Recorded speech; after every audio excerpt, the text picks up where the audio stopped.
दोस्तों आज हमारे साथ है स्वानंद किरकिरे, जिन्होंने असिस्टेंट डायरेक्टर का काम किया है थिएटर्स में, एक्टिंग की है, सिंगिंग की है और गाने लिखते हैं। देखने चला एक सपना।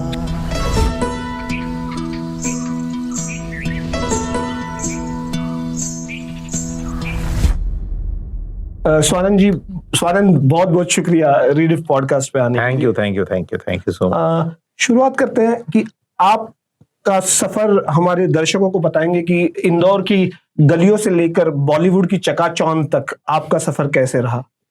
आप इंदौर में पला बड़ा पैदा हुआ, पला पढ़ा, मेरी शुरुआती और वैक्यूम क्लीनर्स भी बेचे हैं आपने। शुरुआत की शिक्षा मेरी वहीं पे हुई।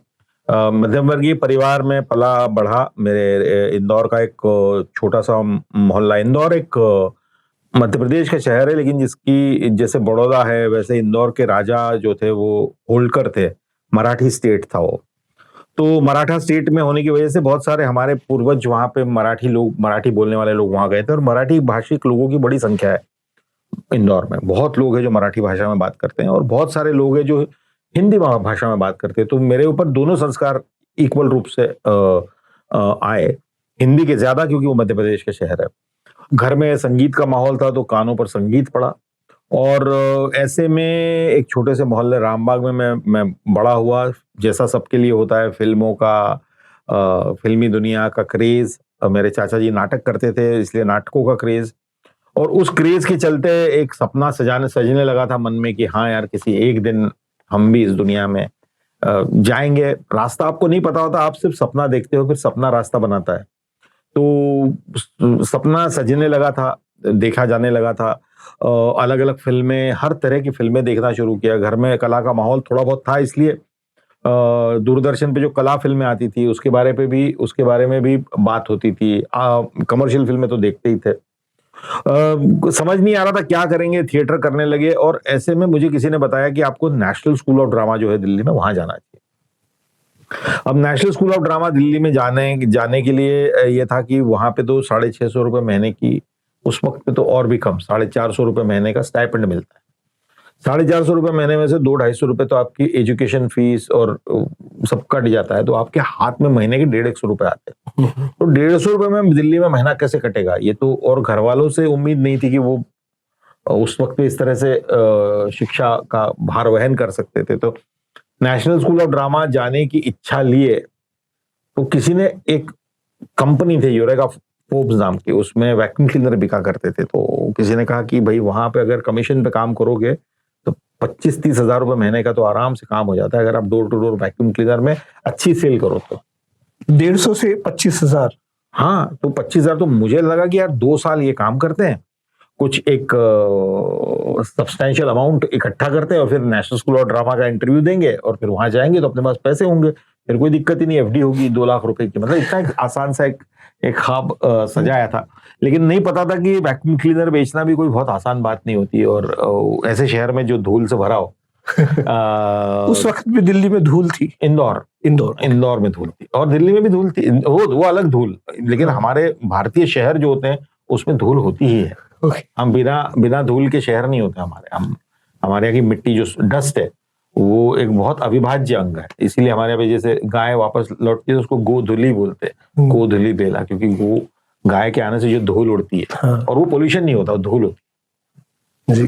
तो आप बॉलीवुड में कैसे आए, आपने आपका बॉलीवुड का सफर कैसे शुरू किया? फिर मैं नेशनल स्कूल ऑफ ड्रामा चला गया। नेशनल स्कूल ऑफ ड्रामा में मैंने डिजाइन और डायरेक्शन में मैंने अपना पूरा स्पेशलाइजेशन किया।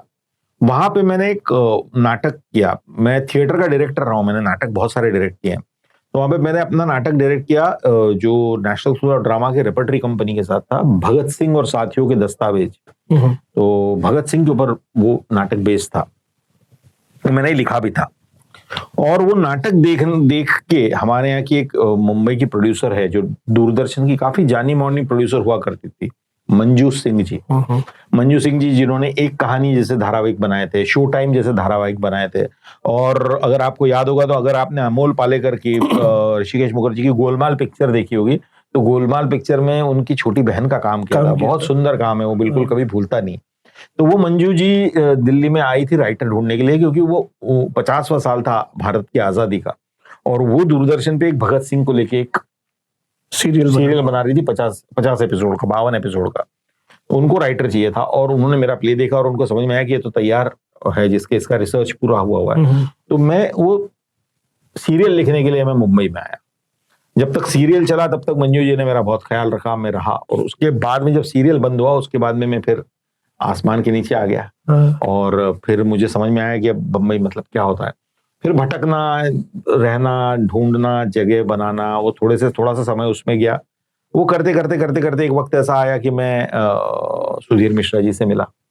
सुधीर मिश्रा जी को मैंने पहले तो उनको बतौर राइटर मिला, उनके लिए लिखना शुरू किया। एक टीवी सीरियल था, वो लिखता था तलाश नाम का, और फिर वो एक फिल्म बना रहे थे कैलकाटा मेल नाम के, उसमें अनिल कपूर थे और रानी मुखर्जी थी, और तो उन्होंने मुझे उसमें असिस्ट करने, मतलब मेरा मन था तो मैंने उनसे कहा उसमें असिस्ट कर सकता हूँ, उसमें असिस्टेंट बना मैं उसमें।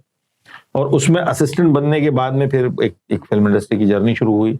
उसके बाद उन्होंने अगली फिल्म बनाई हजारों ख्वाहिशें ऐसी, उसके अंदर मेरा, जब मैं थिएटर के जमाने में थोड़े गाने वाने लिख लिया करता था, तो एक गाना मेरा था बाबरा मन देखने चला एक सपना, वो सुधीर जी ने सुना और उन्होंने कहा कि इसको मैं फिल्म में ले सकता हूँ क्या। वहां से गीतकार होने की जर्नी शुरू हुई। उसको जिस दिन वो गाना रिकॉर्ड हो रहा था उस दिन एक सज्जन थे प्रदीप सरकार, वो प्रदीप सरकार वो गाना वो उसी रिकॉर्ड स्टूडियो में रिकॉर्डिंग कर रहे थे। अभी देखिए कैसे इत्तेफाक होते हैं। और वो शांतनु मोहित्रा जो मेरे म्यूजिक डायरेक्टर थे, उन्होंने वो गाना प्रदीप सरकार को सुनाया। प्रदीप सरकार ने मुझे दूसरे दिन बुला लिया ऑफिस में, उन्होंने कहा मुझे पता नहीं, लेकिन मैं एक स्टोरी पिच कर रहा हूँ विधु विधु चोपड़ा को, वो शरद चंद्र जी के परिणीता पे बेस्ड है, तो क्या उसके गाने तुम लिखोगे। तो उसके लिए एक गाना लिखा, फिर वो विनोद सर को पिच किया, विनोद सर ने मुझे वो दे दिया। कौन सा गाना था वो? रात हमारी तो चांद की सहेली है, कितने दिनों के बाद आई वो अकेली। तो वहीं से आपका फिर बॉलीवुड सफर? हाँ, बाबरा मन पहला गाना, बाबरा मन देखने चला एक सपना, और उसके बाद दूसरा गाना रात हमारी तो, और वहां से फिर बॉलीवुड का सफर शुरू हो गया। फिर उसके बाद तो विनोद सर ने मेरे को 3 पिक्चर ऑफर कर दी। मतलब ऑफर क्या कर दिया, उन्होंने कहा कि चलो आ जाओ, लग जाओ काम में। एकलव्य वो बना रहे थे, उसके डायलॉग में लिख रहा था। लगे रहो मुन्ना भाई जो राजू बना रहे थे, उसके गाने लिखने का मौका मिला, और फिर शुरू हो गया। एक और फिल्म थी तालिस्मान, उसका स्क्रीन पे डायलॉग कर रहे थे, तो फिर शुरू हो गया था मामला। 2006 में हमारे एक दोस्त सैयद फिरदौस अशरफ ने आपका इंटरव्यू लिया था, और उन्होंने उसमें लिखा है कि जब आपका शहीद भगत सिंह का जो सीरियल मंजू सिंह जी जो बना रहे थे वो खत्म हुआ, तो आप वार्डन रोड से गोरेगांव के एक सबर्ब में आ गए। तो कैसा महसूस हो रहा था कि एक दिन चांदनी है, फिर हाँ, तो ये एक दिन चांदनी और की धूल छान रहे हैं, फिर अंधेरी रात, और उस काफी बड़ा रियलिटी चेक था, क्योंकि जब आपके हाथ में काम होता है तब तो बहुत सारी चीजें होती है जो आपको ऑक्यूपाई रखती है, पैसे भी होते हैं। और मेरे साथ हुआ गया कि मैं सीधे ही एक काम लेके आ गया, तो मुझे शहर में कोई जानता नहीं था, तो जब तक काम चलता रहा, मैं मंजू सिंह ने मुझे लेके रखा था, तब मुझे टाइम ही नहीं मिला मैं किसी से मिलूं या किसी से बातचीत करूं।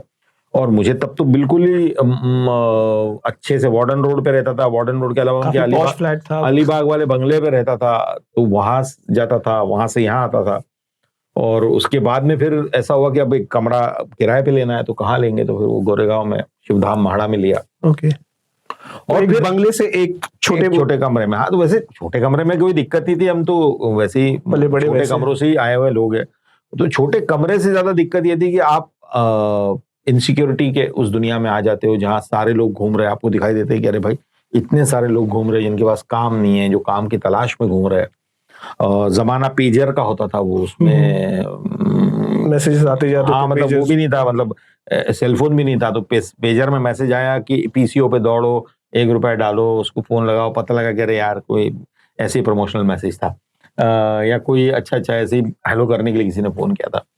तो वो उस तरह की चीजें जो है वो करते कराते तो वो फिर रियलिटी चेक हुआ। फिर थोड़े दिन बम्बई की धूल छानने का मौका मिला, और बम्बई की लोकल ट्रेनों में सफर करने का मौका, बसेस में भी काफी सफर किया है, और वहीं से आपके गानों की जो मुझे BEST से अच्छा तो बम्बई में कुछ लगता ही नहीं। मुझे हमेशा BEST ने मेरा बहुत साथ दिया।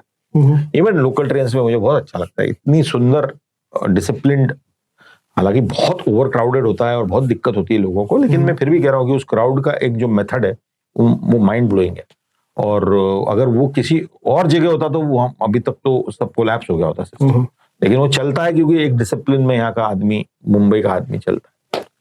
स्वानंद, अब हम इंदौर से रतलाम आते हैं और रोबो कुमार से मिलते हैं। रोबो कुमार, स्वानंद किरकिरे ने रोबो कुमार का रोल अदा किया है इस अमेज़न के ओटीटी पे है, हाँ, सीरीज OTT पे। उसका नाम है बैंड वाले। बैंड वाले में तो आपने रोबो कुमार का रोल किया और आपने स्क्रिप्ट भी लिखी है।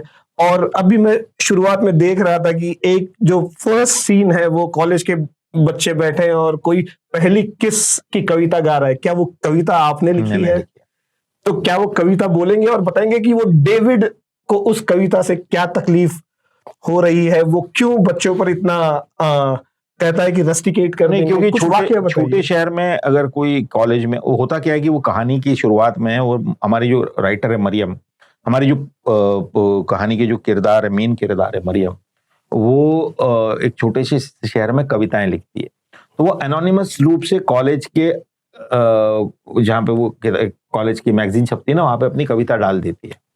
उसका फादर जो है वो उस कॉलेज का प्रिंसिपल है। अब वो कविता है उसने फर्स्ट किस के बारे में लिखी हुई है। और मुझे अब एग्जैक्टली कविता के शब्द तो याद नहीं है, आपने एकदम पूछ लिया, मैं तैयार नहीं था, मैं तो याद करके मैंने सुना अभी काफी इंटरेस्टिंग थी। हाँ, तो उसमें वो कहती यही है कि ऐसे छूना जैसे तितली फूलों के पंखों पर बैठती है, क्योंकि ये मेरा पहला किस होने वाला है। उस दिन मत करना किसी से भी गलत बात, किसी को गाली मत देना, किसी से नफरत का इतना सा भी स्वाद अपने मुंह पर मत रखना, क्योंकि ये मेरा फर्स्ट किस है। और इतनी सुंदर कविता लोगों को लगती है वहां बैठे हुए बच्चों को कि उनमें से एक कपल जो है वो किस करते थे, और वो किस होता है तो वो डेविड को लगता है कि भाई अगर हमारे कॉलेज में ऐसा कोई लिख रहा है जिसके करने की वजह से ये किस कर रहे हैं कॉलेज के लड़के, रतलाम में कोई कॉलेज में किस कर ले तो बहुत बड़ी बात होती है। मतलब इंदौर में, रतलाम में आज भी, अब तो काफी वक्त बदल चुका है, मतलब भी बम्बई के कॉलेज में करके दिखा दे कोई। कॉलेज के कैंपस में आसान नहीं होता, मतलब उसको अगर वो हुआ तो उसके ऊपर कोई डिसिप्लिनरी एक्शन लिया जाएगा। वक्त कहाँ बदला है सर, एक पार्क में एक वैलेंटाइन डे पे एक कपल नहीं बैठ सकता, आ जाते हैं लोग, आ ही जाते हैं आजकल। और पुलिसिंग बढ़ गई है, पहले से तो ज्यादा हो गई, मॉरल पुलिसिंग काफी बढ़ गई है जी।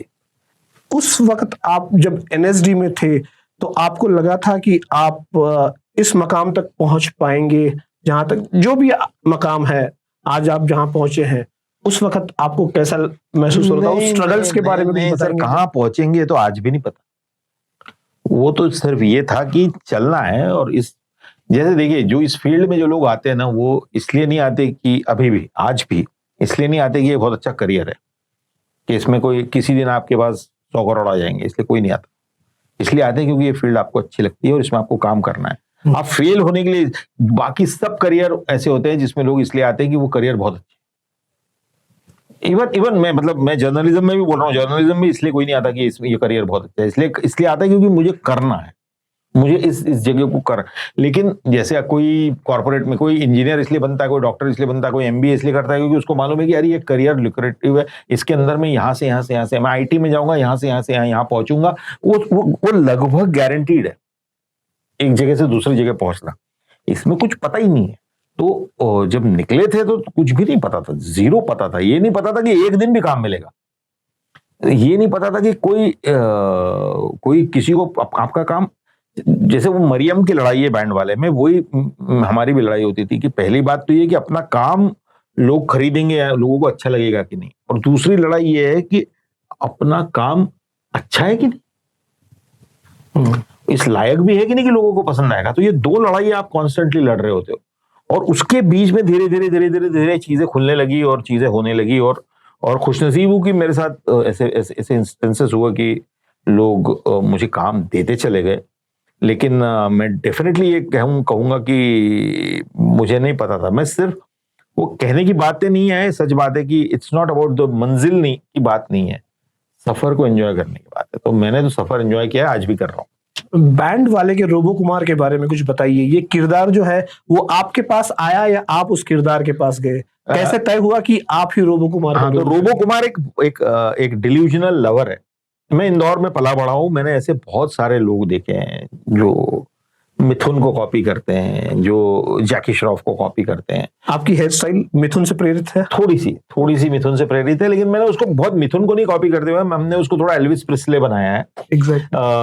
वो लोकल रतलाम का लोकल है, मतलब उसकी स्टाइल है पूरा, वो अपना एक स्टाइल है, अपना एक गाने का स्टाइल है वो है, और वो उस तरह से थोड़ा अपनी उम्र से यंग रहने की कोशिश करता है, उसको यंग होना है। और वो तो ऐसे कई किरदार आप देखेंगे तो आपको मिल जाएंगे छोटे शहरों में आज भी, कि वो फिल्मों से ही जीवन को डिराइव करते हैं। फिल्म की दोस्ती की परिभाषा उनकी फिल्मों से आती है, प्यार की परिभाषा उनकी फिल्मों से आती है, और उनका स्टाइल, उनका फैशन, मतलब वो इस तरह के लोग होते हैं कि फिल्म जब गोविंदा की या मिथुन की या किसी हीरो के, अमिताभ बच्चन की, जो भी उनको अच्छा लगता है, वो जिस दिन रिलीज होती थी उस दिन सुबह पहला शो टेलर को साथ में ले जाते थे दिखाने के लिए कि भाई ये देख ले कपड़ा, ये 4 चीजें मुझे चाहिए, और बाहर निकल के टेलर पहले रात को उसको सिल के देगा वो कपड़े, और दूसरे दिन वो सड़क पे पहन के निकल चुके होंगे वो वाले कपड़े। तो इस तरह का एक फ्लैम्बॉयंट कैरेक्टर है। काफी फ्लैम्बॉयंट है। काफी फ्लैम्बॉयंट कैरेक्टर है, काफी मजेदार कैरेक्टर है। लेकिन उसकी जिंदगी में भी थ्रेट है, क्योंकि वो जो बैंड बजा रहा है, ब्रास बैंड, उसका समय जा रहा है, और उसका समय जाके डीजे आ रहा है, तो उसके ऊपर थ्रेट है, तो उसको उस डीजे से भी लड़ाई लड़नी है, और उसके बीच में उसको डिल्यूजन में है, वो एक तरफा प्यार कर बैठता है उस लड़की से। तो वो कैरेक्टर एक्चुअली मैंने देखा हुआ है, कई सारे कैरेक्टर जैसे देखे हुए, मैं जिन शहरों में बड़ा हूँ वहां हुए कैरेक्टर बहुत आम होते थे। तो वहां पे दोस्त था मेरा दिलीप नाम का, वो उसके ऊपर ही बेस किया, वो गुजर गया। तो वो किया, और मैं कोई इतना बड़ा एक्टर नहीं हूँ कि मैं कहूँ कि ये मैं करना चाहता हूँ, क्योंकि मैं लिख रहा था और मैं कहूँ कि ये मैं करना चाहता हूँ, और अमेजोन कहे कि हाँ भाई कर लो, ये कॉल तो अमेजोन को लेना था। तो मैंने लेकिन चूंकि मैं इसको पढ़ता अच्छे से था, और एक तरह से कुछ मेरे अंदर उनको ऐसा लगा कि हाँ यार इस कैरेक्टर के लिए ये फिट करेगा, तो टेस जोसेफ जो हमारी वो थी, तो उन्होंने फिर इसको, हाँ, और चूंकि मैंने कैरेक्टर देखे हुए थे तो मुझे पता था कि ये कैरेक्टर क्या है, मैं बहुत इसको करने में मुझे दिक्कत नहीं हुई, क्योंकि मैं इन लोगों को नेचुरली आ गया। हाँ, उस जबान को मैं जानता हूँ, उस भाषा को मैं जानता हूँ, तो वो बहुत नेचुरली मेरे पास आ गया।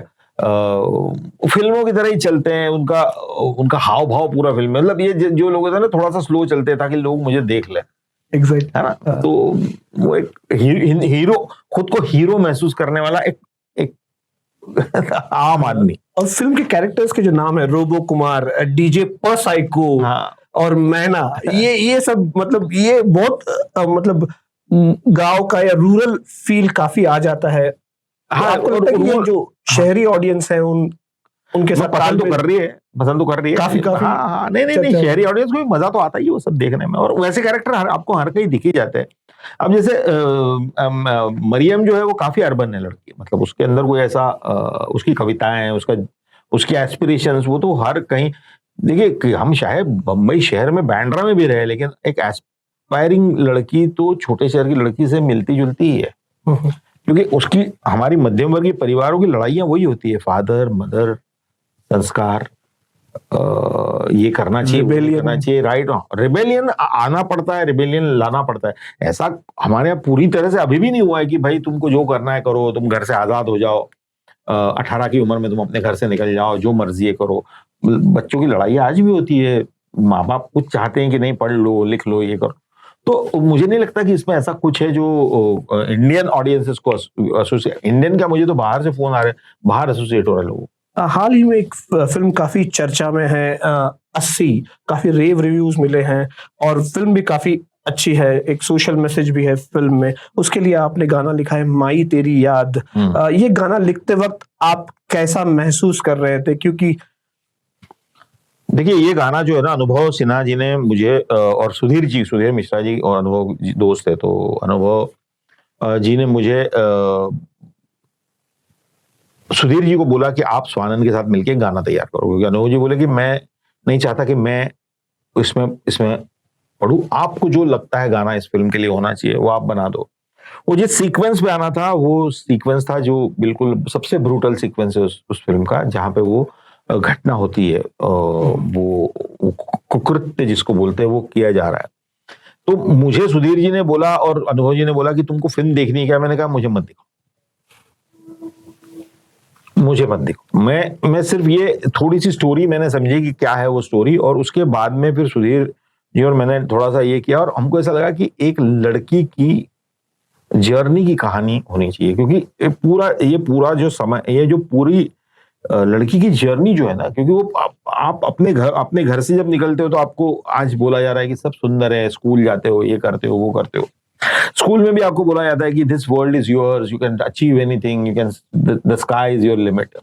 और फिर आपको पता लगता है कि यार ऐसा तो है नहीं, खास करके लड़कियों के लिए, औरतों के लिए खासकर ऐसा है नहीं है, उतना आसान नहीं है उनके लिए एक दुनिया में जीना। तो उस लड़की के उस माँ के नाम पे एक चिट्ठी है कि माई मेरी माई तेरी याद आई। वो पहले कहती है कि अंधेरे में गाई दूं क्या थोड़ा सा, माई मेरी माई तेरी याद आई, घर से चली थी मैं तो बस्ता कांधे पे टांगे, टेढ़ी मेढ़ी पगडंडी उम्मीदों के टीले लांगे, सुबह की धूप ने मेरी राहें थी सजाई। और फिर वो आगे बोलती है कि स्कूल में था मैंने पढ़ा सबक जीने का नया, हक था हवा पे मेरी थी सारी दुनिया, फिर हवा ने क्यों मेरी ही चुनर हवा में उड़ाई। और फिर उसका अगला अंतरा कहता है कि अंधेरे में घर कैसे जाऊं मेरी माई, बाहर निकली वो अंधेरा हो गया तो फिर घर, सन्नाटों की टोलियों ने सिसकी चुराई, किसी को न दिखे मेरी फूटी रे रुलाई, इसको दिखता नहीं मेरे आंखों में से। तो वो गाना तो मैंने वो सीक्वेंस नहीं देखा था, क्योंकि अनुभव सर चाहते भी ये थे कि कोई गाना उसके ऊपर ऐसा आए जिससे उसकी ब्रुटैलिटी थोड़ी कम हो उस सीक्वेंस की, जो मुझे नहीं पता गाना करता है कि नहीं करता है, या उसमें और इमोशन डाल देता है, लेकिन बहुत अच्छी फिल्म है, मैंने देखी फिल्म। कैसे फूटते हैं ये शब्द जब आप लिखने बैठते हैं, तो आप क्या सोचते हैं कैरेक्टर के बारे में? आप एक प्रोसेस बताएंगे कि आप जब गाना लिखने, जो भी आपने गाने आज तक लिखे हैं, तो उस लिखने में आप क्या सोचते हैं लिखते वक्त? नहीं, मैं तो एक अच्छा गीत लिखने के लिए मुझे लगता है कि पहले तो एक डायरेक्टर का विजन जो होता है वो पूरा समझना जरूरी होता है, कंपोजर की ट्यून आपको समझ में आनी जरूरी होती है, स्क्रिप्ट में उस गाने की जरूरत आपको समझ में आनी जरूरी होती है, लैंग्वेज, उस फिल्म की अपनी लैंग्वेज क्या है। जैसे मैं हमेशा बोलता हूँ कि अगर परिणीता है तो फ्लावरी लैंग्वेज है, या अगर थ्री इडियट्स है तो जीन्स टी शर्ट में लफ्ज है, मतलब ऑल इज वेल है, या उस तरह की चीजें, मुर्गी क्या जाने अंडे का क्या होगा, लाइट है, खोया खोया चाने तो उर्दू है, लगे रो मुन्ना भाई है तो बोले तो कैसी हो गया है, अपन को जैसी मांगता है वैसी हो गया है, इस तरह की शब्द है। और वो सब मिला के जब आप, तो वो जानना जरूरी है। और उसके बाद में फिर आप ये देखते हो कि इसके साथ आप पोएटिकली आप इसके साथ क्या कर सकते हो, और वो करने की कोशिश करता हूँ। और एग्जैक्टली उसके बाद मुझे भी नहीं पता कि मैं क्या करता हूँ, क्योंकि मैं लिखता हूँ, फिर वो सुनते हैं, फिर उसके बाद में अगर तालमेल बैठ गया तो गाना फिल्म में होता है। जी, जब आप एक गीतकार का चोला उतार कर एक कलाकार का चोला पहन लेते हैं, तो आपको क्या क्या बदलाव करने पड़ते हैं अपने आप में? आप ये चैलेंज आपको लगता है कि एक गीतकार जब कलाकार बन जाता है, या कलाकार जब गीतकार? आप एक्टर की बात कर रहे हैं? हाँ। तो जब मैं एक्टर बन जाता हूँ तब मुझे सबसे बड़ी दिक्कत ये है कि अगर आप गीतकार भी हैं तो आपने जो गाना लिखा है वो आपके सामने आएगा। मैंने जो गाना गाया भी है, अगर मैं गायक भी हूँ तो मैंने जो गाना गाया है वो आपको सुनाई देगा, लेकिन मैं जब एक्टर हूं तो मैं आपको दिखाई दूंगा, और मैं जो कर रहा हूं उसके ऊपर, और उसमें मुझे जज किया जाएगा, मेरे अपीयरेंस को जज किया जाएगा, मैं कैसा दिखता हूं उसको जज किया जाएगा, मैं कैसा बोलता हूं उसको जज किया जाएगा। तो वो सबसे कठिन काम है एक्टिंग, ऐसा मेरा मानना है इन सब कामों में। अच्छा, आपको एक्टिंग में काफी चैलेंजेस लगते हैं? बहुत चैलेंजेस लगते हैं, क्योंकि ऐसा लगता है कि ये लोग कैसे होते हैं, इतना हर दिन ले जाके अपने आप को उस जगह पे खड़ा करना जहां से, क्योंकि एक्टर को सबसे ज्यादा प्यार मिलता है लेकिन एक्टर को सबसे ज्यादा गाली भी पड़ती है। ये आपने देखा ही हो, हम देखते ही रहते हैं कि मतलब जब लोग आपको नापसंद, जब आपको लोगों को कुछ वो आप पे अपना हक जमाते हैं, आपसे इतना प्यार करते हैं कि वो आपको अपना समझते हैं, तो कोई भी चीज आपको कहने में वो डरते नहीं है। उनको अगर कुछ कहना है आपको, आपके बारे में आपने कुछ गलत, तो वो एक्टर की जिंदगी का सच है। तो एक्टर को बहुत हर तरह से अपने को तैयार करना पड़ता है, वो झूठ नहीं बोल सकता अभिनय में अपने, बोलेगा तो पकड़ा जाएगा। तो इसलिए एक्टिंग बहुत चैलेंजिंग लगती है मुझे, बाकी क्या वो कि अपने चैलेंजेस है, लेकिन वो एक्टिंग जितने भयानक नहीं है। एक्टिंग आपको नेकेड कर देती कैमरा के सामने। स्वानंद, आपको हम थोड़ा फ्लैशबैक में ले चलते हैं। आपके एनएसडी के दिनों के बारे में पूछना था कि काफी चर्चा में था कि आप और नवाजुद्दीन सिद्दीकी की दोनों के बीच में काफी तू मैं हुआ करती थी। उस तू मैं के बारे में बताएंगे, और उस तू मैं के बाद क्या आज आप भी दोस्त हैं? नहीं, तब तू मैं मतलब दोस्ती तो तब भी हुआ कर, दोस्ती तब भी थी, आज भी है। क्रिएटिवली जब साथ में आप काम कर रहे होते हो तो और दोनों स्ट्रॉन्ग पर्सनालिटीज है, वो बहुत स्ट्रॉन्ग, बहुत अपने पॉइंट ऑफ व्यू को लेके बहुत स्ट्रॉन्ग है, मैं अपने पॉइंट ऑफ व्यू को लेके बहुत स्ट्रॉन्ग हूँ, तो उसमें टकराव होता था। तो वो तू मैं जो ज्यादा क्रिएटिव थी, बहुत ज्यादा इस बारे में थी, बहुत रिस्पेक्ट वो मेरी करता है, मैं उसकी करता हूँ मेरे काम की, और हमने बहुत अच्छा काम किया साथ में। मैंने एक प्ले किया था, उसका नाम था राइडर्स टू द सी। उसमें क्या होता, एक आयरिश प्ले था। उसमें यह था कि एक माँ है, उसके 3 बच्चे समुद्र पार करते करते, क्योंकि वहां का आयरलैंड का प्ले है, तो आयरलैंड का सी बहुत रफ होता है, तो वहां के बच्चे समुद्र पार करके इंग्लैंड जाते हैं काम करने के लिए, जैसे हमारे यहाँ पे यूपी बिहार से यहाँ आते हैं, तो वो बच्चे, लेकिन वो रफ इतना सी है कि वो वापस ही नहीं आते, और वो जा रहे हैं, और उसका चौथा बच्चा आज जा रहा है, और वो चौथा बच्चा जो है वो और वो माँ उसको रोकने की कोशिश कर रही है। ये वो नाटक था, और मैंने ये प्ले किया था एनएसडी के ओपन एयर में, बहुत बड़े कैनवास पे, और उसमें वो माँ का रोल नवाज ने किया था। तो ये बहुत कम लोग जानते हैं इस बात को, और इतना बेहतरीन किया था वो। तो जिस दिन हमारा सिलेक्शन हुआ साथ में, उस दिन से लेके अभी तक नवाज के साथ में मेरी चीजें चलती रही है ऐसी तरह से। आज भी वो रिश्ता बरकरार है, मैं उसको मिलता हूँ, वो मुझे मिलता है। बहुत ही उम्दा, बहुत ही शानदार एक्टर है।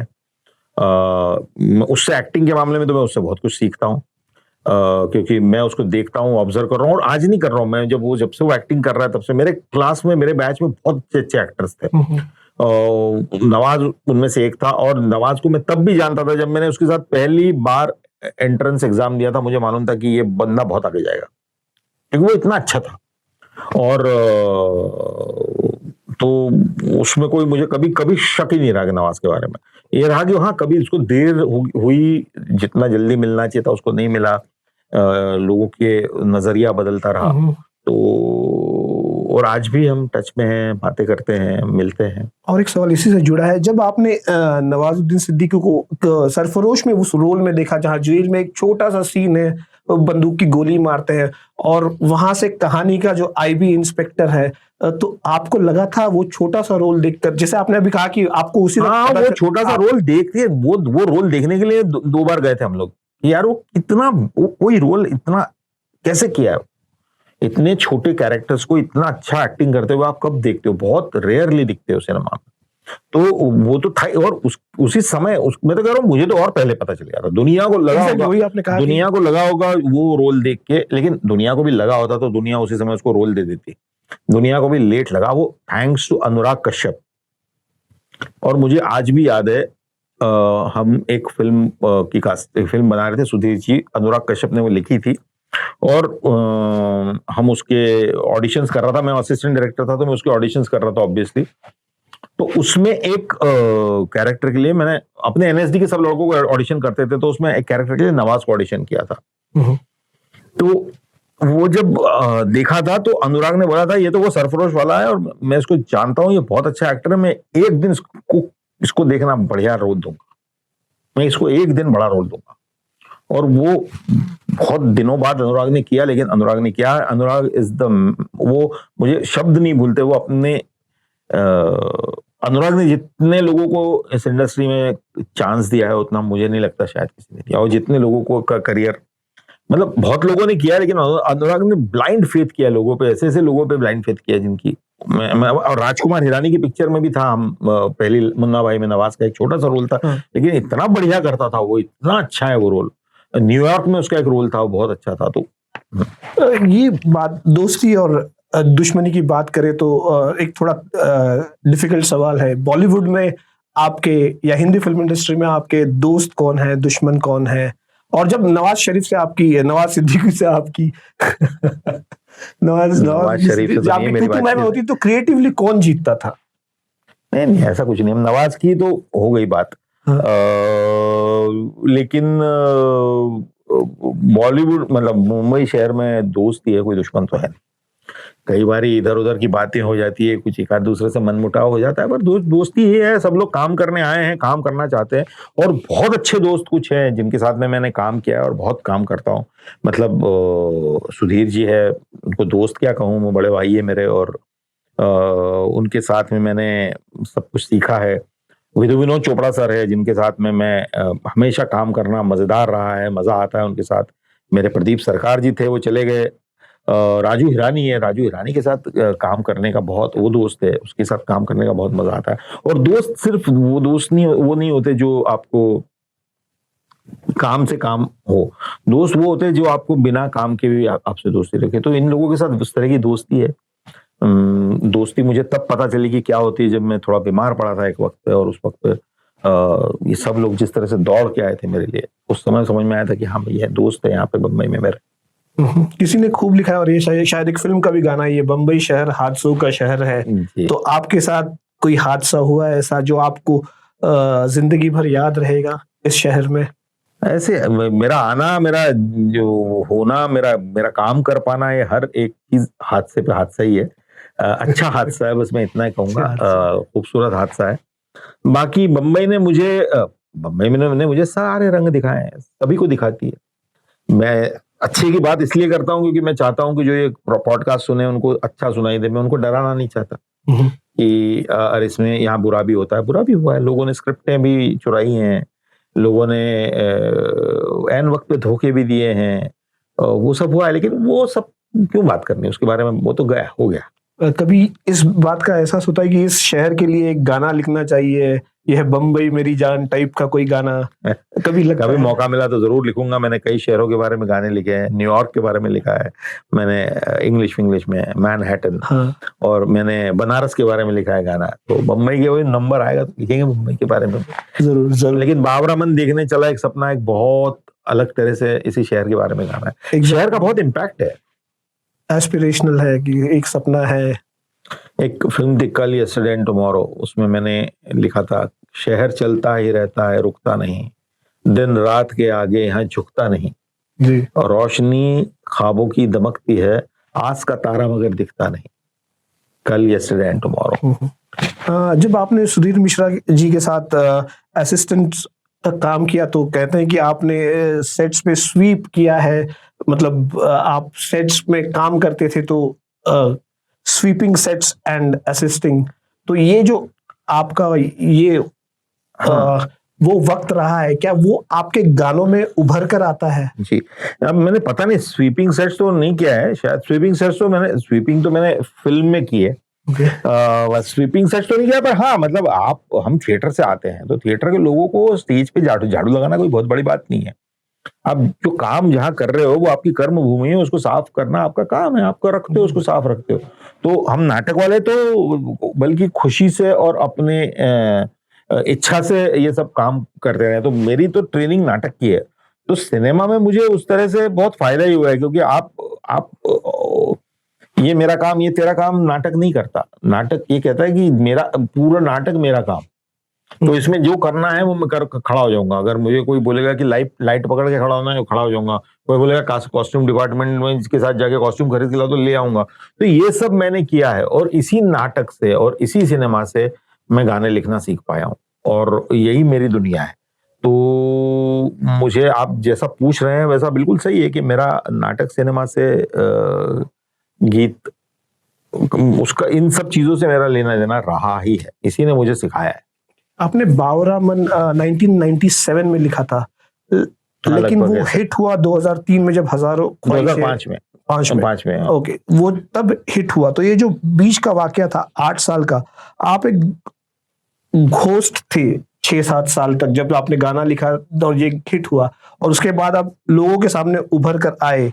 तो how does it feel to have a ghost from your past suddenly become your identity? लोग आपको पहचानने लगा, अरे ये तो वो है जो, ये इसी के लिए तो आता है आदमी। मुझे लगता है कि वो आप ये इंतजार में ही बैठते हो कि एक दिन ऐसा आएगा कि आप कुछ ऐसा काम करोगे, वो जाके लोग देखेंगे और उनको स्ट्राइक करेगा। मुंबई शहर में हमने जिंदगियां बदलते देखी है, एक नहीं दो नहीं, लगातार रोज रैग्स टू रिचेस जिसको बोलते हैं, बिल्कुल मतलब जमीन से लेके आसमान तक की कहानियां देखी है, अपने सामने देखी है। क्यों? क्योंकि सिर्फ आप एक काम करते हो, क्योंकि सिनेमा नाटक इन सब चीजों का प्यार इतना है कि सिर्फ आप एक काम करते हो और ऑडियंस को अच्छा लग गया, तो आप रातों रात कहीं के कहीं आपको सर पे माथे पे उठा लेते लोग। तो ये तो आप करना चाहते हो, हमेशा ही करना चाहते हो, लेकिन ये सब आने के साथ साथ तो वही मेरे साथ भी हुआ कि जब मैं उसी साल हजारों ख्वाहिशें ऐसी आई, आप सही कह रहे हैं, गाना 2003 में रिलीज हुआ, लेकिन और क्योंकि रिलीज 2003 का है लेकिन पिक्चर 2005 में आई, तो 2 साल गाना रिलीज होके भी पिक्चर नहीं आई थी, तो तब भी किसी ने नहीं सुना था। जब पिक्चर आई तब गाना सुना लोगों ने, और उस साल परिणीता भी उसी साल रिलीज हुई थी। तो अचानक ही पूरी इंडस्ट्री को पता चला कि अरे हाँ यार, एक लिरिक राइटर आया है और जो बहुत अलग तरह से सोचता है। तो उसका बहुत मतलब शुक्रगुजार ही हुआ मैं। वहां से मेरा जीवन शुरू हुआ, वहां से मेरे पास 2 पैसे आने शुरू हुए। कहते हैं कि लिरिक्स राइटर्स को ज्यादा पैसे मिलते नहीं है फिल्म इंडस्ट्री में। हाँ, वो कम पैसे भी आने तभी शुरू हुए, उसके पहले तो वो भी नहीं थे। कम मतलब कितने कम आते थे, और ज्यादा मतलब, या 2 पैसे जो आप बोल रहे हैं वो ज्यादा कितने होते थे और कम कितने? कम का मतलब क्या है? असिस्टेंट डायरेक्टर की क्या सैलरी होती है? वो ये होता है कि भाई थोड़े से 5-7 हजार रुपए मिल जाते थे करने के, और खाना सेट पे मिल जाता था, या सुधीर जी का ऑफिस में खाना मिलता है। और वहां से आपने जब मैंने पहला ऐड किया था प्रदीप सरकार जी के लिए, पहला ऐड हुआ था मेरा वो, तो और उसमें भी कुछ फिल्मों की सैलरी मिलनी बंद हो गई थी क्योंकि वो फिल्में ओवर बजट हो गई थी, और सिर्फ आप इसलिए पूरी कर रहे थे उसको क्योंकि आपको फिल्म का पूरा प्रोसेस देखना था कैसे बनती है, क्योंकि अगर आप छोड़ देते तो कोई किसी को कुछ बुरा नहीं लगता, लेकिन आप चाहते थे कि मैं चाहता था कि मैं इसका पूरा प्रोसेस एंड तक देखूं, तो मैंने ऑप्ट किया था कि मैं ही करूंगा, मुझे करना है बिना पैसे लिए। हाँ, क्योंकि वो पूरी कैलकाटा मेल जैसी फिल्म है, वो काफी वक्त लगा उसको खत्म होने में, तो अब उसका डबिंग वगैरह सब चलते चलते बहुत लेट हो गया था। तो मैंने फिर भी, हमने कहा सुधीर जी ने और हमने सोचा कि अपन पूरी करते हैं इसको। थोड़े पैसे मिल जाते थे पर ये 5-7 हजार रुपए महीना जी। और उस वक्त पे, और उसके बाद में जिस वक्त में मैंने पहला, प्रदीप जी ने मुझे बुलाया और पहला ऐड दिया, तो मैंने उनकी असिस्टेंट थी, अभी वो फिल्म मेकर है खुद, आलिया अमित शर्मा और आलिया, क्रोम पिक्चर्स वाले। तो आलिया को मैंने पूछा था, मैंने कहा आलिया इतने पैसे, तो मैंने गाना लिखा भी था और गाया भी था। तो आलिया बोली कि हम गाना लिखने के तो 10 हजार दे देंगे और गाना गाने के 10 हजार। 20 हजार एक दिन में एक ऐड के, जो मैं असिस्ट करता तो 3 महीने लगते, और उसके बाद दूसरे दिन एक ऐड, तीसरे दिन एक ऐड, तो थोड़ा थोड़ा इस तरह से पैसे आना शुरू हुआ। तो हर 10 दिन में 5 दिन में एक ऐड करने लगा मैं, तो आप सिक्योर होने लग गए जीवन उस तरह से। तो बहुत बड़ी बात थी क्योंकि हम तो बिल्कुल ही फकीर थे और फकीर ही आए थे और अभी भी फकीर ही है, क्या है ऐसा। जी। आपने फिर एक गाना लिखा, एक ही सेंटेंस जो था, बंदे में था दम वंदे मातरम।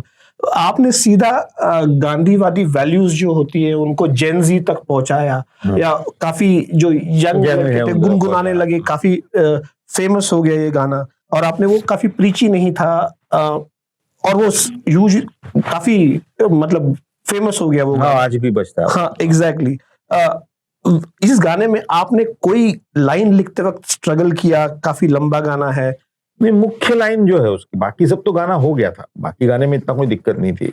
ऐनक पहने लाठी पकड़े चलते थे वो शान से, जालिम खां पे थर थर थर थर सुनकर उनका नाम रे, कत्था उनका छोटा सा पर इनकी चाल रे, पर सरपट उनकी चाल रे, दुबले से पतले से थे पर चलते सीना तान के। और उसके बाद की जो लाइन थे ता ता ता ता ता ता ता ता, वो उसमें लिखना, उसमें था ये कि राजू हिरानी सर का ये ब्रीफ था कि आप गांधी जी का गाना है लेकिन लिखना मुन्ना भाई स्टाइल में।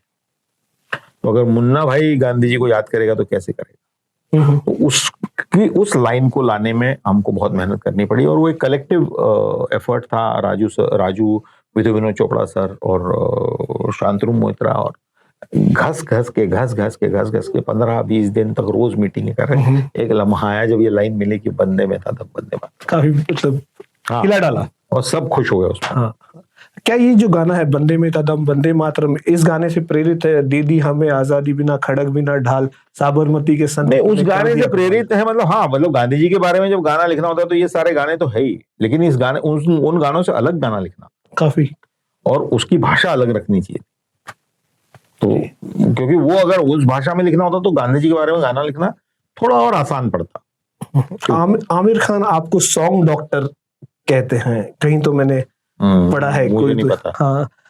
आप जब ओरी चिरैया लिख रहे थे, कि आपको फील हुआ कि आप पे एक सोशल रिस्पॉन्सिबिलिटी का वेट है, या आप सिर्फ एक कहानी बता रहे थे उस गाने द्वारा? सत्य नहीं, सोशल रिस्पॉन्सिबिलिटी तो वेट, मतलब वेट उस तरह से तो नहीं लिया जा सकता कि जब कलाकार को कोई मैं थिएटर से आता हूँ, मैं दिल्ली के थिएटर से आता हूँ, तो मेरी जो समझ है उसमें सोशल रिस्पॉन्सिबिलिटी हमेशा रही है।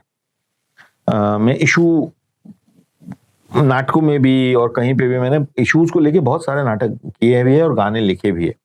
तो उन्होंने कास्टिंग जो मेरी की वो बिल्कुल सही की कि मुझे इन गानों के लिए चुना, क्योंकि वो मुझे पता था कि अब मुझे ये पता है कि ये गाने किसको एड्रेस करने और किस तरह से लिखे जाने चाहिए, थोड़ा बहुत।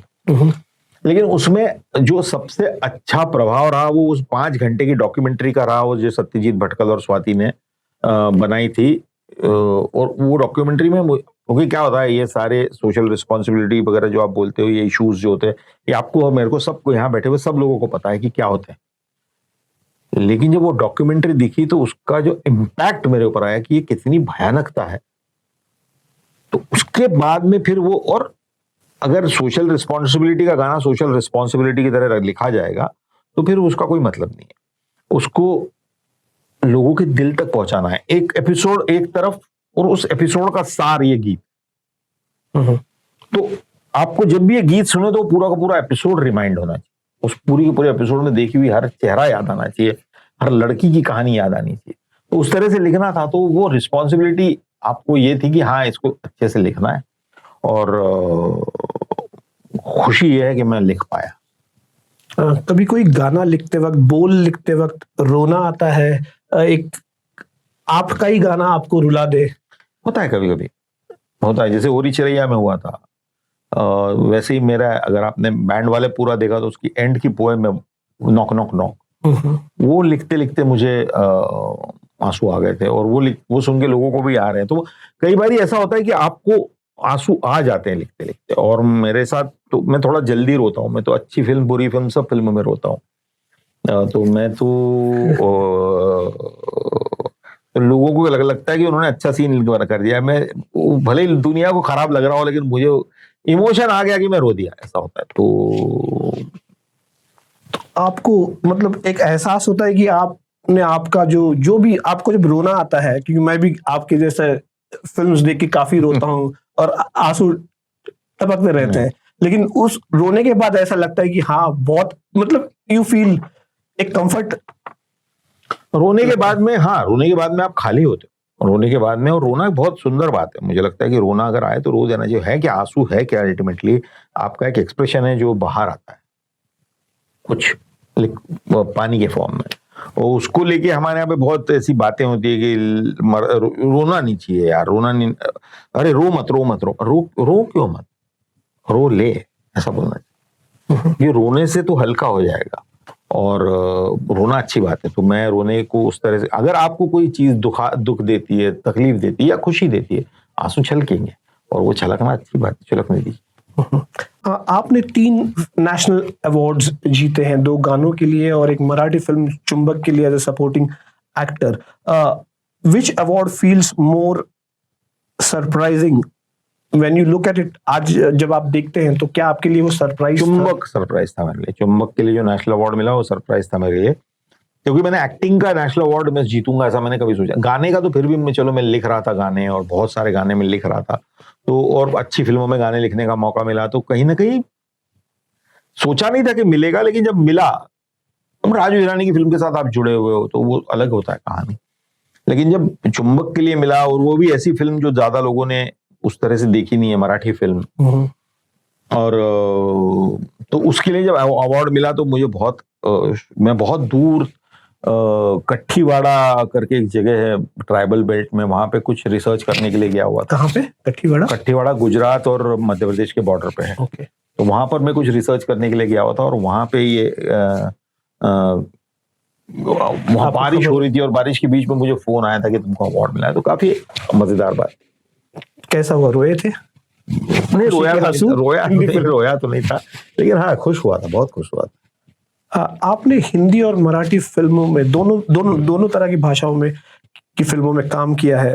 आप कौन सी लैंग्वेज में, कौन सी भाषा में अपने आप को महसूस करते हैं कि अच्छी तरह से व्यक्त कर पाते हैं, एक्सप्रेस कर पाते हैं? मराठी लोकांना जर का त्रास नाही झाला आणि मराठी लोक माझ्यावर रागवले नाही तर मी खरं बोलेन, नाही तर दोन्ही। मराठी मेरी मातृभाषा है, मैं मराठी, लेकिन हिंदी वो भाषा है जिसमें मैं पला बढ़ा हूँ। तो मैं मराठी के साथ छेड़छाड़ करने में थोड़ा डरता हूँ और हिंदी के साथ मैं नहीं डरता हूँ। तो अगर 19-20 का फर्क है दोनों भाषाओं में, तो हिंदी थोड़ी मेरी और भाषा है। मराठी में मैं काम करता हूँ, करना चाहता हूँ और लिखना चाहता हूँ। मैं अपनी भाषा सुधार रहा हूँ और उस पर काम कर रहा हूँ। निश्चित रूप से और भी काम करना चाहूंगा। आपने मराठी भाषा के बारे में काफी कहा है, और ये जो मराठी और हिंदी का जो पॉलिटिसाइजेशन चल रहा है आजकल या काफी सालों से, जब इलेक्शंस आते हैं तो पॉलिटिक्स आ जाता है मराठी हिंदी भाषा का। तो आपको, जो आप दोनों भाषा सहजता से बोलते हैं, काफी लोग हैं जो दोनों भाषाएं सहजता से बोलते हैं, उनको समझता नहीं है कि ये क्या चल रहा है। तो आप कैसे देखते हैं जो भाषा का एक पॉलिटिसाइजेशन होता है? देखिए, 2 भाषा क्या, 6 भाषा क्या, 10 भाषा, आपको 10 भाषा बोलनी आनी चाहिए और 10 भाषाएं आपको अगर आती है तो अच्छी बात है, लेकिन एक भाषा किसी पे थोपी नहीं जानी चाहिए। जो मेरा मराठी और हिंदी के बारे में जो मेरी राय है, जो मातृभाषा है, जो यहाँ का आदमी है, वो उसकी जो मुख्य भाषा है, उसके ऊपर जब एक एक्स्ट्रा भाषा, और वो भी बचपन में, जब वो पहली क्लास में पढ़ रहा है, दूसरी क्लास में पढ़ रहा है, जब वो एक ही चीज ग्रास्प करने में उसको देर हो रही है, तो उसको उसकी माँ जिस भाषा में बात करती है उसमें वो ग्रास्प आसानी से कर सकता है। उसके ऊपर उस वक्त दूसरी भाषा लादी नहीं जानी चाहिए। तो मेरा विवाद, मैं उस समय पे उस बात को सपोर्ट करता हूँ। मैं इस बात को भी सपोर्ट करता हूँ कि जो लोकल लैंग्वेज है उसमें अगर आप उन लोगों की भाषा में, अगर आप चाइना में जाएंगे और अगर आपको चाइनीज नहीं आती है तो ये आपकी शॉर्टकमिंग कहलाएगी। ये कहेगा कि यार चाइनीज नहीं आती, और चाइना के लोग बोलेंगे हमको इंग्लिश भी नहीं आती, तो ये उनकी शॉर्टकमिंग होगी। या तो उस वक्त पे आप क्या करेंगे? अगर आपको चाइना में कुछ काम करना है और करवा के लेना है तो आप क्या करेंगे? 2 शब्द, 4 शब्द, 6 शब्द, 8 शब्द चाइना के कहेंगे कि वहां जाके ये बोलेंगे कि नहीं मेरी तो ये भाषा है, आप इसको ले लो। वो देश है इसलिए वो बात अलग हो जाएगी, ऐसा आप कहोगे, लेकिन देश भी प्रदेश है, तो प्रदेशों की अलग अलग भाषा है। तमिलनाडु में मैं बात कर रहा हूँ, तमिलनाडु में आप तो, और अगर आप ये जिद करोगे कि सब हिंदी ही बोले, जो कि वो आ रही, तो वो बहुत बड़ी जिद है, क्योंकि बहुत बड़ा देश है, इसमें बहुत सारी भाषाएं रहती है। तो मैं बहुत नम्रता से ये कहता हूँ कि मैं भाषा के विवाद में मेरा स्टांस यही रहता है कि जिद और लड़ाई और पॉलिटिक्स, इससे उसको दूर रखना चाहिए। बच्चों के ऊपर भाषाएं थोपी नहीं जानी चाहिए। मातृभाषाओं का सम्मान होना चाहिए, जो जहाँ की है वहां की। एक मराठी आदमी अगर तमिलनाडु में जाता है तो मैं उससे यही कहूंगा कि तमिल भाषा का सीखो, ज्ञान रखो। आपने काफी क्रिएटिव डायरेक्टर, इवन हरियाणा गया और बिहार गया तो मैं भी कहूंगा कि बिहारी। ओके। आपने काफी क्रिएटिव डायरेक्टर्स के साथ काम किया है। राजू हिरानी है, सुधीर मिश्रा है, दिवाकर है, प्रदीप दिवाकर के साथ नहीं किया आपने? ओके। प्रदीप सरकार के साथ, दिवाकर बुलाता ही नहीं। प्रदीप सरकार के साथ भी आपने काम किया। कौन से डायरेक्टर ने आपको ज्यादा क्रिएटिवली चैलेंज किया है?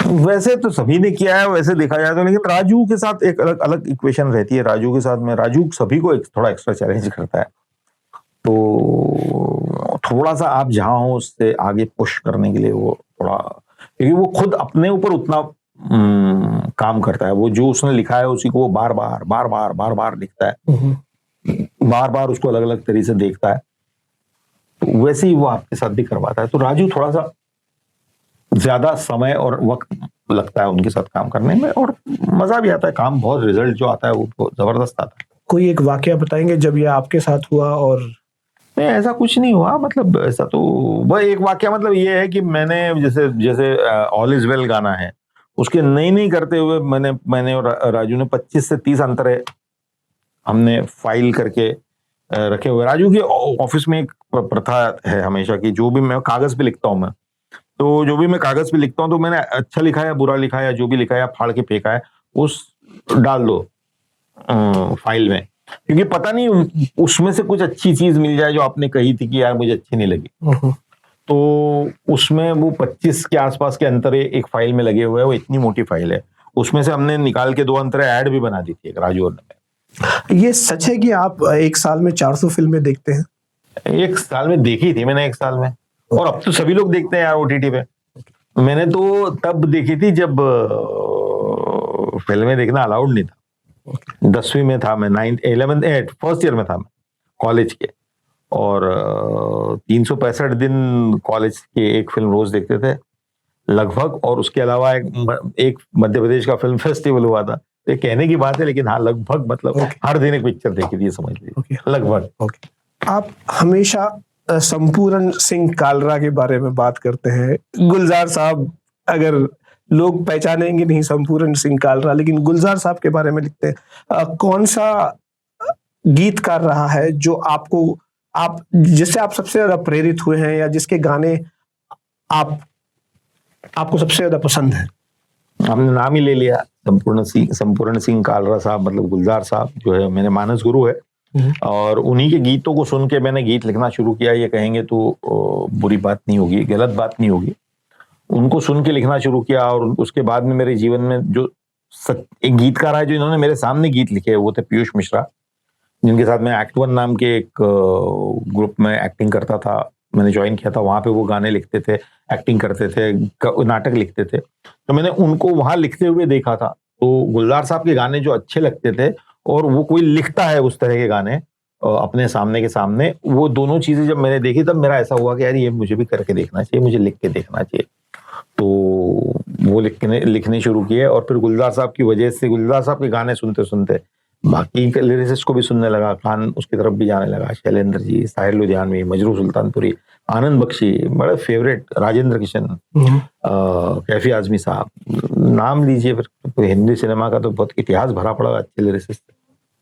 तो कैसा लगता है कि जब आपका भी नाम, वो वक्त अलग था, ये वक्त अलग है, आपका भी नाम बहुत मेरे लिए बड़ी महत्वपूर्ण है ये चीज। जब पहली बार कैसेट पे मेरा नाम छपा तो मुझे पहली बार ये लगा कि इतने बड़े नामों की श्रृंखला में कहीं ना कहीं मेरा नाम भी दर्ज हुआ, और मुझे इस बात की बहुत खुशी हुई और बहुत शुक्रगुजार हूँ कि कभी इंडियन लिरिसिस्ट की अगर कोई फहरिस्त बनी या कोई किताब छपी सारे लोगों की, तो उसमें कहीं कोने में मैं भी रहूंगा। जी जरूर। आपने हाल ही में एक कैमियो किया है संसद जी का, पंचायत 3 में। आप एक राइटर भी हैं, आपको लगा कि ये जो कैरेक्टर है सांसद जी, उसके डायलॉग्स आपने स्वयं लिखना चाहिए? नहीं, मुझे ऐसा नहीं लगता। मुझे लोगों के जीवन उसको मिक्स करना अच्छा नहीं लगता। मुझे लगता है कि सब लोग अपना अपना अच्छा काम कर रहे होते हैं।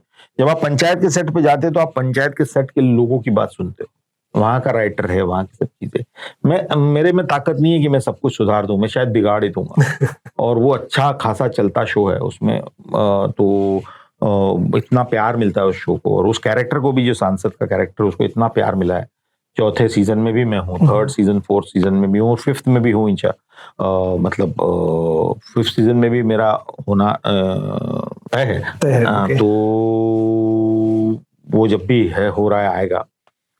तो लेकिन मैं वो ऐसे दखल देना मुझे नहीं अच्छा लगता। मुझे लगता है कि मैं जो अमिताभ भट्टाचार्य के गीत मैंने गाए हैं, वरुण ग्रोवर के गीत मैंने गाए हैं, तो मेरे अंदर का लिरिसिस्ट अगर उनको सुधारने चला गया तो गड़बड़ हो जाएगी। विशाल ददलानी बहुत सारे का दूसरे कंपोजर्स के गाने गाता है, अगर उसका कंपोजर वो गाना बदलने लग जाएगा तो गड़बड़ हो जाएगी। जी, आपने कहीं पर कहा है कि आप सिंगल है बाय चॉइस। पहले तो पूछना क्या आप अभी तक सिंगल है, और कहीं ये भी पढ़ा है कि आप 2 रिलेशनशिप्स में थे। पता नहीं ये सच है या गलत है, लेकिन पढ़ा है, कोई अखबार में छप कर आया था। आप रिलेशनशिप्स के बारे में, आप सिंगल हैं अभी तक? हाँ, मैं सिंगल हूँ उस तरह से, मतलब शादीशुदा नहीं हूँ, मेरी शादी नहीं हुई भी। और मैं किसी भी चीज का उस तरह से शादी करनी ही चाहिए ऐसा भी मेरा नहीं है, और शादी नहीं करनी चाहिए ऐसा भी मेरा नहीं है। और तो दोनों मैं जीवन जैसे आता है मेरे पास, मैं वैसे उसको स्वीकार करता हूँ। जीवन है, कवि का जीवन है, लेकिन आप हम सभी का जीवन है, बिना प्यार के तो पूरा हो नहीं सकता। किसी न किसी तरह से आपकी जिंदगी में रिश्ते प्यार आता रहता है। मेरे किस्से में जाता भी रहा, और उस इस आते जाते प्यार के बीच में बस गाने लिखते हैं, मजे करते हैं। ऐसा कुछ भी नहीं है कि ये मैं हमेशा के लिए सिंगल रहना चाहता हूँ, ये भी नहीं है। ये भी नहीं है कि अगर रहना पड़ गया तो नहीं रहूंगा, मतलब मुझे उसमें कोई दुख होगा। कभी ऐसा नहीं लगता कि किसी के लिए ये गाए, तेरे कांधे पर रखकर सर यूं ही कट जाए सारी उम्र? गाया था, लेकिन वो उसको नहीं लगाया था जिसके लिए गाया था। किसके लिए गाया था? अब उसका नाम क्या है जो चली गई, बेचारी जहाँ है वहां सुखी होगी। ओके, हार्ट ब्रेक्स के बारे में कुछ बताएंगे आपने? हर आदमी की जिंदगी में हार्ट ब्रेक्स होते हैं। हाँ, बचपन से होते हैं। नहीं, हार्ट ब्रेक्स जरूरी चीज है, मतलब अगर वो ना हो तो फिर क्या जीवन है। क्योंकि जैसे वो एक कहावत है ना कि मतलब अगर जिंदगी ने आप मतलब हार्ट ब्रेक से क्या करोगे आप? हार्ट ब्रेक्स को आप कविता लिखो ना, उसके बारे में लिखो, क्योंकि दोनों मिलते हैं बारी बारी, सुख और दुख जीवन में, हाथ में हाथ डाल के चलते, धूप और छांव है। तो ये दोनों आप चलोगे तो ये दोनों आपको मिलने ही वाले हैं। एक हाथ में दुख होगा, एक हाथ में सुख होगा, इसको बैलेंस करते हुए चलना है। तो ये, और एक लम्हा सुख का होगा तो एक लम्हा दुख का आएगा ही आएगा, और एक लम्हा दुख का आया तो एक लम्हा सुख का भी आएगा ही आएगा। तो आपको दुख को सुख में बदलते आना चाहिए। वो है दुख है छाव, सुख है छाव, ढलती आती है जाती है। आपको इस बात का डर लगता है कि आपकी जिंदगी अकेले कटेगी जब हम सब वो करने वाले हैं, लेकिन जब आप आपका लास्ट जब ब्रीथ करेंगे, जब तो आपको लगेगा वो कमी महसूस होगी अगर आप सिंगल रहे? तो इमेजिनेशन है, पता नहीं सिंगल रहेंगे डबल रहेंगे, पता नहीं क्या होगा, वो लास्ट ब्रेथ कब आएगी आपको किसको पता है सर। तो मैं जीवन को आज की तरह से जीता हूं, मैं उसको लेके चिंता नहीं कर रहा हूं कि उस दिन क्या होगा और उस दिन मेरा हाथ कौन पकड़ेगा। वही दुनिया की सब चिंताओं की जड़ है कि मेरा कब आगे क्या होगा। अरे आगे है क्या, आगे होने क्या वाला है, बम गिर जाएगा आपके ऊपर, क्या पता क्या होगा। जिंदगी तो जिंदगी की आखिरी सांस कौन सी होगी ये किसको पता है ना। तो वो तो आपको ये जो समाज है और इसके अंदर का जो ये है, वो सारा आपको आगे के लिए प्रिपेयर करता है, क्योंकि वो चाहता है कि आप काम करें, आप प्रोडक्टिव हो, आप खर्च करें, आप सेविंग्स करें, आप इंश्योरेंस करें, क्योंकि आपको लगता है कि यार पता नहीं कल क्या होगा, वो कल के लिए। लेकिन कल के बारे में किसी को कुछ नहीं पता, सच बात भी है। स्वानंद, सुना है कि आपको ऊंचाई का डर है, आप ऊंचाई से डरते हैं। अगर आपको कोई काफी पैसे दे दे और एक पहाड़ की चोटी के ऊपर ले जाए और कहे कि गाना लिखो, तो आपके शब्द क्या होंगे? मेरे शब्द ये होंगे कि डर लगता है ऊंचाई से। लेकिन मैं फिर एक बार उसके बारे में जो बताना चाहूंगा ये कि लेकिन मुझे डर भी लगे तो मैं ऊंचाई में जाऊंगा। अगर मुझे मेरे जीवन के बारे में कोई ये पूछे कि तुम्हारा जीवन क्या है, तो मैं अपनी कमियों से, अपने डरों से एक एक करके लड़ रहा हूं, और उसमें अगर मैं जीत पा रहा हूं तो मुझे जीवन का यही मतलब निकलता है। ऊंचाई से क्या, मुझे हवाई जहाज में बैठने से डर, लेकिन मैं डर लगने के बाद भी हवाई जहाजों में बैठता रहूंगा। अब मेरा डर काफी कम हो गया, अब मैं ना के बराबर डरता हूँ। लेकिन पहले तो मतलब ऐसा लगता था कि नहीं जाओ, क्यों जाना जरूरी है, अमेरिका क्यों पहुंचना है मुझे अमेरिका, क्योंकि वो रास्ता इतना बड़ा है। मुझे लगता है अटलांटिक ओशन के ऊपर से आप जा रहे हो, अटलांटिक ओशन जो आपने ग्लोब में देखा था उसके ऊपर से आप जा रहे हो, तो आपको लगता है कि यार खैर। ओके, क्विक फायर राउंड करते हैं। आपका एक फेवरेट गीत जो आप महसूस करते हैं कि आपने लिखा हो, जो आपने लिखा?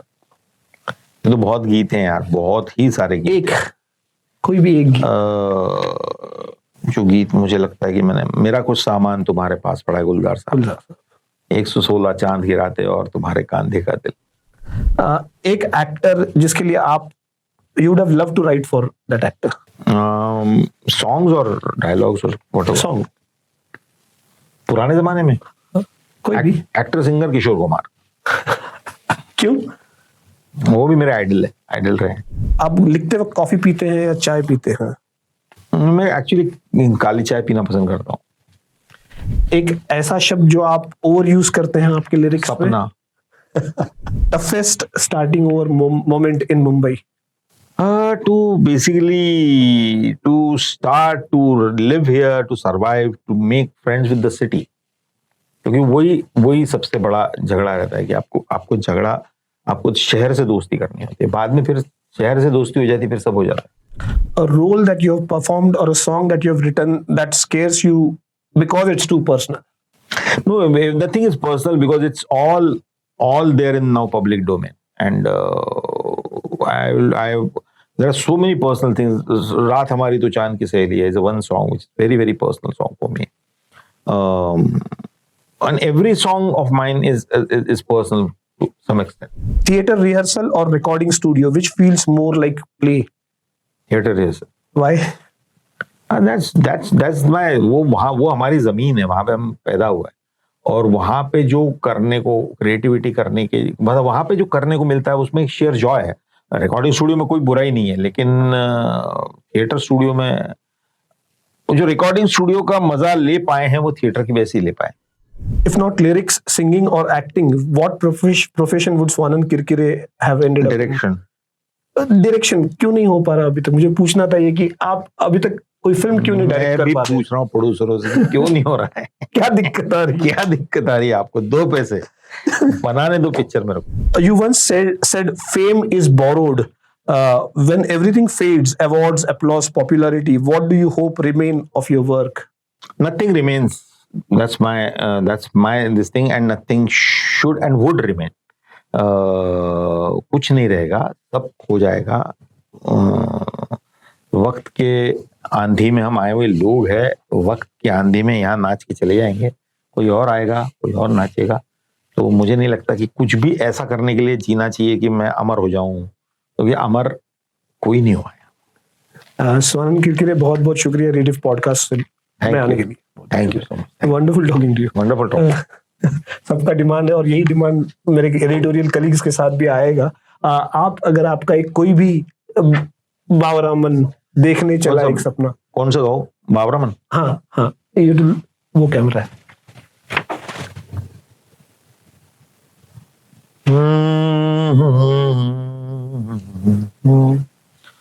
बाबरामन देखने चला एक सपना, बावरे से मन की देखो बावरी है बातें, बावरी सी धड़कने हैं, बावरी है सांसें, बावरी सी करवटों से निंदिया दूर भागे, बावरे से नैन चाहे, बावरे झरोखों से, बावरे नजारों को तकना, बाबरामन देखने चला एक सपना।